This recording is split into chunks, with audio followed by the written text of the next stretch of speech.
my emotion. Sadness was basically, um, she wandered through the mind, not quite knowing what she was doing or where she was going, but the intent of her heart was always in the right place, and she wanted to do the best for Riley. She just was not quite sure, and it was actually the emotion of joy that gave her some validity, you know. And anger is essentially the one who watches out for to be sure that Riley's treated fairly, and also and anger also is someone who makes sure that she's got some space. And I think it's fear, anger, and disgust take over because that's where Riley's really at. She's fearful of the position she's in. She's disgusted with the life that she's living, and she's angry about it. Well, I think the answer's in front of you. Every so often, there's moves in terms of casting that people go, my God, the magic of it. I think it's Pete, Doctor, and everybody that he chose to surround him, and Jonas. It really is such a collaborative effort, and the story, the whole, and we're just like a small part of that.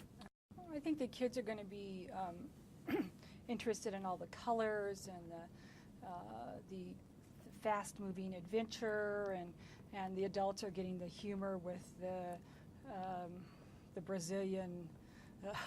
The Brazilian pilot, and you know, they have their own emotions going on in their head, and it's so true to life where you're talking to someone and you can't get them to, okay, can you give me a little something here?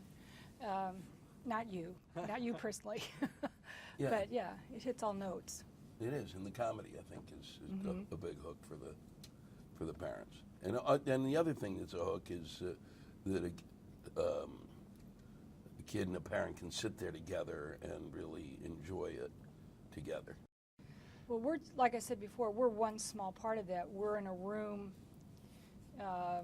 with Pete and Jonas, and if you work at Disney, Doc, you know, and everybody knows Doc at Disney, and so we're just one little piece of that. And then you look at the credits and you see 500 names on there, and it takes every one of those people.